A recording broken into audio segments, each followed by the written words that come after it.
Ya, balik lagi di channel gua, Ruang Ada.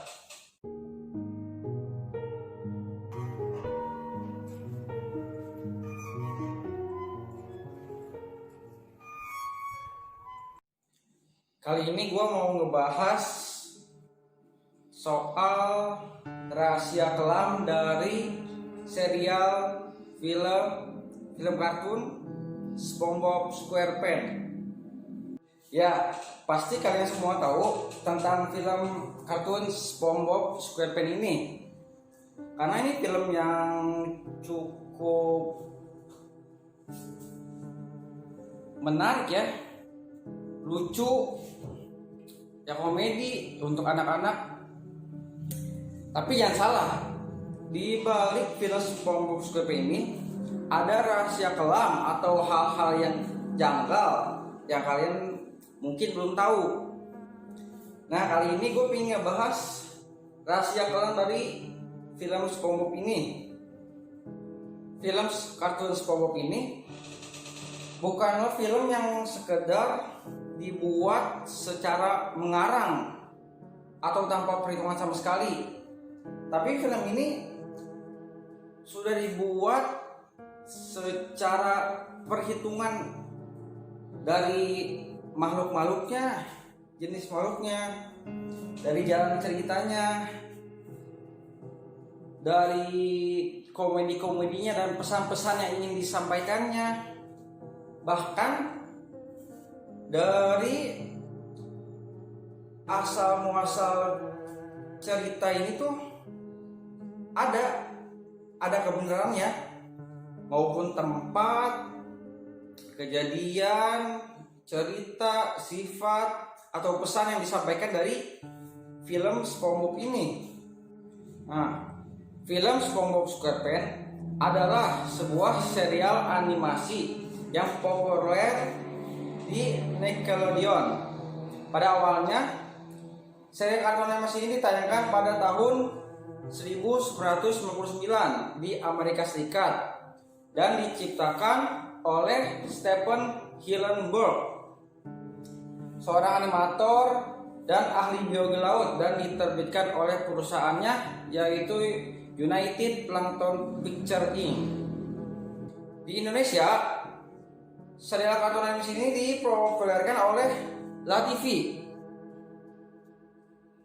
Kalau sekarang LaTV itu TV One ya. Kemudian hak tayang acara-acara yang diproduksi oleh Nickelodeon dibelilah oleh Global TV yang sekarang kita kenal GTV atau GTV, dan masih ditayangkan hingga saat ini. Kartun ini diciptakan oleh seorang ahli biologi laut dan animator Stephen Hillenburg, dan lalu dirilis melalui perusahaannya United Plankton Pictures Inc. Serial kartun animasi ini settingannya berada di Samudra Pasifik di kota Bikini Bottom. Nah, banyak sekali pesan rahasia yang dikemas secara detail dalam komedi-komedi simpel ini. Kita mungkin tertawa tanpa menyadari bahwa Stephen Hillenburg ini mencoba menyelipkan misteri dalam beberapa adegan di film SpongeBob ini. Yang pertama, bentuk bangunan Krusty Krab adalah perangkap lobster, seolah menandakan betapa jahatnya manusia yang selalu menjaring makhluk laut buat dimakan. Nah, bentuk bangunan restoran Krusty Krab sekilas baik-baik saja, layaknya sebuah bangunan konyol yang ada di kartun dan di serial komedi. Tapi bentuk bangunan ini sebenarnya terinspirasi dari perangkap lobster dan dimodifikasi agar sisi bawahnya kelihatan lebih panjang. Jadi kalau dipikir-pikir tuh kan itu kayak perangkap lobster, sedangkan itu tuh restorannya si Tuan Crab, kepiting. Berarti dalam arti dia tuh, si Tuan Crab itu hidup di dalam perangkap, usaha di dalam perangkap. Entah disengaja atau tidak, kenapa si Hillenburg ini membuat restoran Krusty Krab ini dibentuk seperti perangkap lobster. Dan kebetulan si bos restoran ini seekor kepiting, yang mana itu jadi seolah-olah dia memperlihatkan kepiting yang gak bebas, yang hidup di dalam perangkap itu sendiri. Mau usaha, mau tidur, mau apa, dia di perangkap, gak keluar dari perangkap. Jadi mungkin si Hilbert ini pingin ngasih tahu bahwa jahatnya manusia gitu. Banyak yang menangkap kepiting atau binatang lain, dan ini masuknya ke dalam perangkap dalam jumlah banyak. Kan itu banyak tuh yang masuk ke, contohnya tuh banyak yang datang ke restoran Krusty Krab buat makan burger itu. Kayak ikan masuk, bintang masuk, terus Squidward masuk. Jadi diperlihatkan bahwa manusia itu jahat gitu ya, merusak lingkungan lah. Nah, yang selanjutnya resep rahasia Krabby Patty. Kalian tahu gak resep dari Krabby Patty yang diproduksi dari restoran Tuan Krab? Nah, ternyata dari situs resmi Nickelodeon pernah benar-benar mengunggah rincian resep Krabby Patty. Selain serbuk yang aneh, ada juga daftar bahan kepiting tiruan. Banyak fans juga yang mempertanyakan apakah Krabby Patty adalah simbol dari bagaimana orang-orang makan Tuan Krab sebagai kepiting, atau dinamai sesuai nama pemilik restorannya. Ini juga bisa jadi dilihatkan kekejaman si Tuan Krab. Kenapa? Berarti dia di dalam resep Krabby Patty itu dia masukin keluarga dia sendiri, karena dia itu termasuk dari bagian kepiting itu. Bisa keluarganya, bisa ayahnya, ibunya, atau anaknya, atau siapalah yang masih kepiting sama seperti dia. Nah, ini juga jadi perdebatan. Pantesan si Tuan Krab ini gak mau ngasih resep Krabby Patty ini ke si Plankton. Sangat dirahasiakan, sampai mereka berantem, dicuri, didapat lagi sama Tuan Krab, dicuri lagi sama Plankton, didapat lagi sama Tuan Krab. Karena resepnya itu ada bahan kepiting. Kalau sampai si Plankton tahu bahwa di dalam resep Krabby Patty itu ada kepiting, bisa-bisa si Tuan Krab juga dibunuh sama si Plankton ini, dijadiin bahan Krabby Patty. Wah, ini agak ngeri juga sih ya buat film anak-anak. Yang ketiga, nama Bikini Bottom. Ternyata nama Bikini Bottom itu diambil dari tempat asli, bahwa Bikini Bottom itu ada. Cuman nama aslinya ini adalah Bikini Atoll. Tempat ini dulunya tempat yang sering digunakan untuk tes nuklir. Bahkan dasar laut Bikini Atoll juga digunakan sebagai tes nuklir. Mungkin kalian sering ya ngelihat adegan di serial SpongeBob ini, ledakan itu bahkan seolah-olah kayak ledakan nuklir yang besar. Nah, dari situlah banyak yang curiga kalau jangan-jangan Bikini Bottom ini memang terinspirasi dari Bikini Atoll,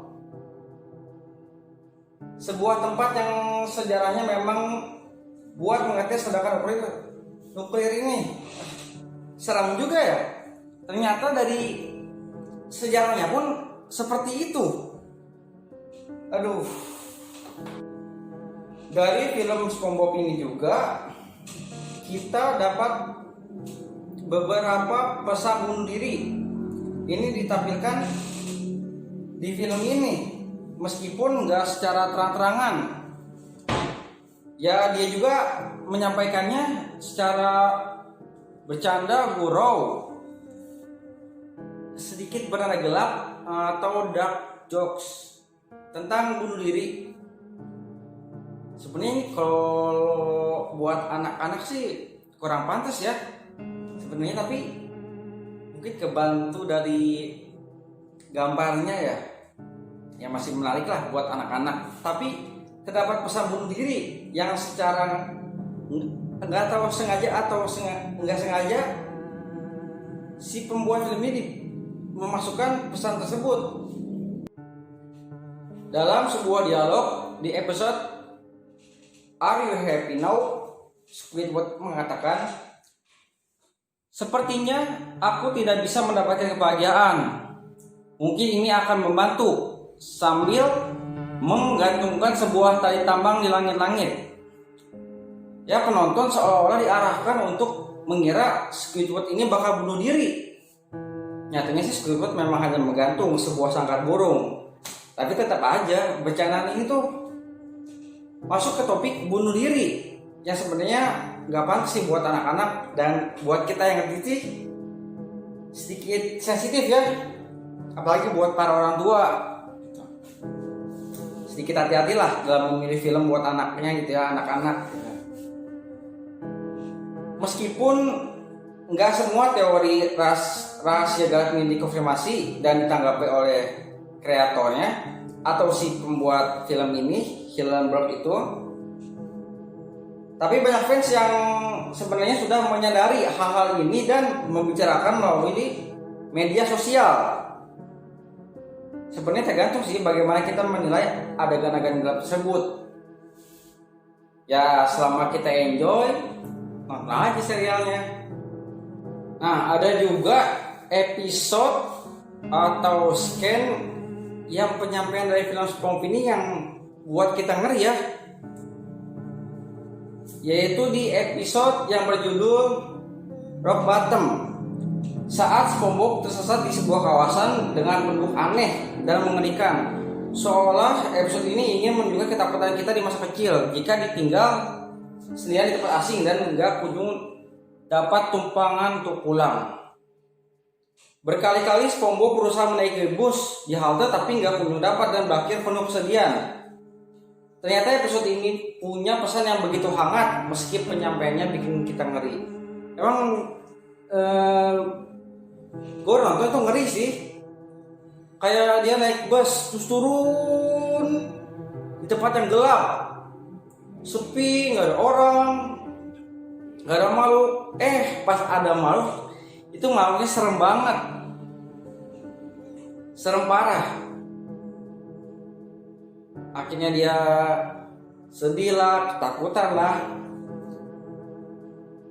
yang akhirnya dia bisa pulang dengan sebuah balon. Nah, balon itu ternyata balon yang dibawa saat awal episode ini. Ya, gue juga nggak ngebayangin sih kalau gue bisa di posisi SpongeBob saat itu ya, di tempat yang gelap, sepi, nggak ada orang, sekalinya ada makhluknya serem, ngeri banget sih. Ya, saran gue sih buat orang tua, ya rada dipilih-pilih lah, walaupun itu kartun atau apa, tapi lihat dulu isi filmnya itu pantas atau enggak buat anak kecil. Ya, itu tadi pembahasan gua tentang rahasia kelam dari serial SpongeBob SquarePants. Kalau kalian suka dengan konten-konten ini, jangan lupa like, share, dan komen. Gua harus ngebahas apa lagi? Dan di subscribe channel gua ada. Oke, biar gua semangat terus ngebahas-bahas rahasia kelam, hal-hal janggal atau mistis konspirasi. Oke, mantap. Ciao.